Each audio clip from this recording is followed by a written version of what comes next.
Education Commissioner Stefan Pryor in studio. Next.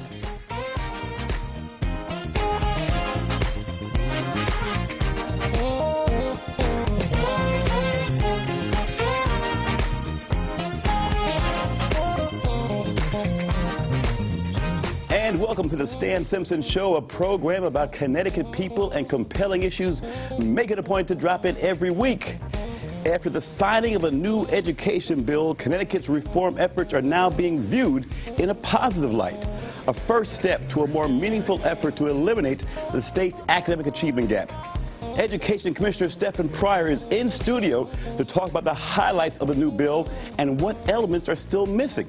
We'll be joined later in the program by educator and author Armand Fusco, a critic of past school reform efforts. We'll talk about his new book, School Pushouts, a plague of hopelessness perpetuated by zombie schools. But first, back for an encore. The commish, as we call him. Welcome back. Thank you very much, Stan. Now, last time you took exception to the word floundering, and it was floundering, Commissioner. Let's be honest. When we had you on last time, this thing was bleeding. We had some tough moments. And you were doing damage control out there, weren't you? So now you have this bill. How do you feel? How's it going? Now it's flying. Right. I feel as if we're in very good shape. The bill that was passed by the General Assembly with remarkably substantial numbers in the legislature. Unanimous in the House, right? Unanimous in the House is a very substantial bill, and we're pleased with it. How much did the politics bother you? When I met you the first time, I saw the politics. I said, wow, I wonder if this guy knows what he got himself into. And then I realized you were in New York. People forget you were in New York. You were on the 9/11 Commission building New York City after 9/11. So you're used to the Development Corporation right. for that purpose, yes. So you know about the politics of this stuff. So how do you compare the politics of this to what happened with 9/11 in New York? Well, I will say that you know, I've worked in a number of public service jobs, including the Lower Manhattan rebuilding, including the City Hall efforts in Newark, New Jersey. I will say that education reform is not for the faint of heart. There's an awful lot of Sturm und Drang that occurs in the course of school reform efforts.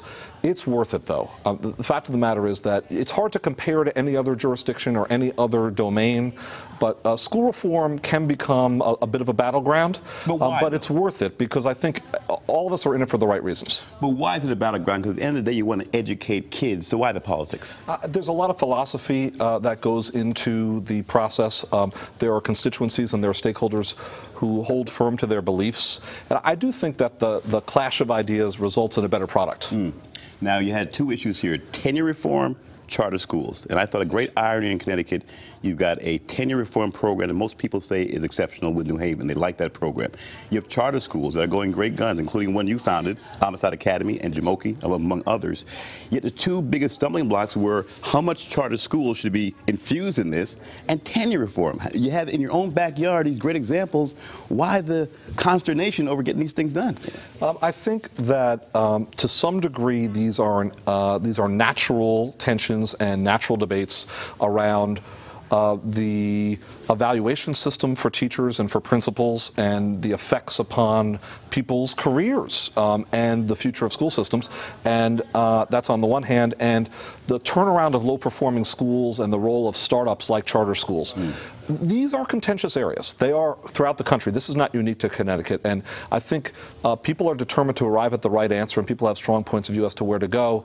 And I actually think that, you know, the process of heavy stakeholder involvement and of the legislature's heavy dialogue with the administration about what to produce did smooth out the rough edges of our bill and resulted in an even better product. And I think we have something that we can implement.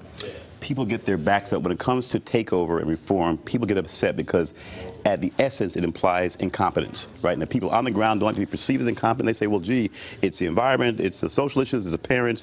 No one wants to be perceived as not doing their job well. Talk about that reality. Well, you know, when it comes to the turnaround of low-performing schools, I think that it would be a mistake to say that the personnel at the given school are the problem, or the particular curriculum at the school is the problem, or the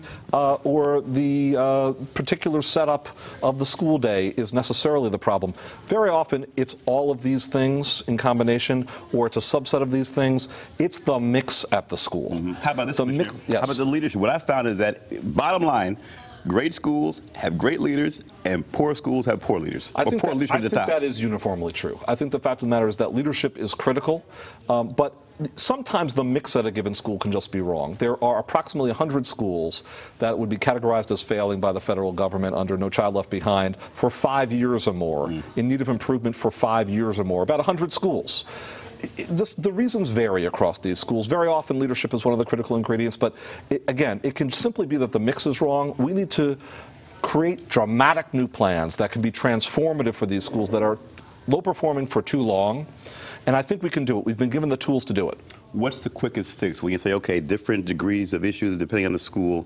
When you go in there, what's 2 things you know that you must do when you go into any kind of turnaround school that you're going to do just on protocol? Well, I do think that because students are coming from further behind, we need to give those students more time to catch up, and therefore we need to extend the school day, the school year, provide for Saturday academy programming for youngsters to have the opportunity to grow.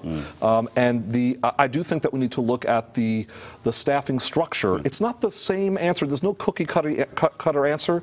There's no particular governance approach, particular management approach, particular set of personnel that are going to be right for every set of circumstances. But we need to look at staffing. We need to acknowledge that that's a factor. I mean, main time, you're saying it politely. I'll say it more directly. Main time, get a clean house. You know, not every time, but that might be the right answer under certain circumstances. We have to be very careful not to jump to conclusions. But even when we're working quickly to turn a school around, we need to use judgment. We need to be deliberate in making our determinations. We need to find the right plan for the right place. Because sometimes, too, you have good teachers with poor leadership, right? And so the school underperforms, but now you put a strong leader, and all of a sudden things get rolling. That's exactly right. But we do need to have flexibility with all of these variables. And what the law provides is that we can. We have the ability to create a turnaround plan that can supplement the collective bargaining agreement. We have the right mechanisms to bargain out the changes, including under one route to turn around financial impact bargaining, which means that you don't have to negotiate the thing itself. If it's a model that's been tried in other public schools and has been successful, you can actually jump to what should the compensation be for the personnel. So we've removed a lot of barriers. We've created more flexibility. We've added some more resources, some dollars on the table to help do these turnarounds. We've got the good conditions to carry this out. Let's take a look at some of the highlights real quick, Commissioner, how you break them down for us. So some of the highlights of the new Connecticut Education Reform. We talked about tenure, sort of a pilot program, maybe quickly to explain. There's 2 different programs going on to try this. It seems a little bit muddled, but quickly explain why you need 2 pilot programs. I can achieve clarity for you. Okay, please. The evaluation system is going to be piloted. The new teacher evaluation and support system is going to be piloted in 8 to 10 school districts in our state. We already have upwards of 30 districts applying. So we're going to have our pick as to how to do it. We'll do a geographic balance, ensure that we get the right mix of districts to pilot in the 2012-2013 academic year, and then we will go statewide subsequently so that we know that we get it right, that we really perfect the system or come close to it as before we roll it out statewide. And then the tenure system has been reformed under the new bill, and that ties to the evaluation system. For the first time, as a matter of statute, teachers will need to earn tenure as a function of effective practice, as demonstrated through performance evaluations. We're going to take a few more minutes, Mike, or Andy, Andrew, into the next segment here. We're out of time here. Real quickly, if you're a bad teacher, what should you be concerned about with tenure reform? Real quickly, what should you be concerned about? I actually think if you've slipped in your practice, if you're not at the level that you want to be as a teacher, and all teachers have passion and wish to be at a high level of performance. First of all, the first thing to know is we've invested millions of dollars in professional development. We're helping districts shift to be more personalized and tailored to individual teacher needs to help them get to the higher level on the basis of the evaluation data that's going to help inform supervisors and inform teachers as to what to do to improve. So that's number one. If you're a struggling teacher, you're going to have help to get better. Absolutely, you're going to have help to get better. And it's going to be a more fair and transparent system of evaluation. If it does come down to, as a last resort, dismissal, there will be a more uniform, a more regulated system with more supports that will ensure that expeditiously teachers will be brought through the dismissal process when that's necessary. If you're a good teacher, real quickly, what should encourage you about this process? If you're a teacher who is performing well, who does his or her job, what should there's a lot in store for teachers who are exemplary. We've got a new designation called Distinguished Educator, where a teacher can be recognized and rewarded for being an excellent teacher for the first time in our laws. All right, we'll stop right there. We're way over for segment 1, Commissioner. That's why we have you on for 3 segments. So we come back, we'll continue our conversation with Education Commissioner Stefan Pryor and find out what elements are missing from Connecticut's new reform laws. You're watching The Stan Simpson Show. Like us on Facebook, follow us on Twitter. Don't go away.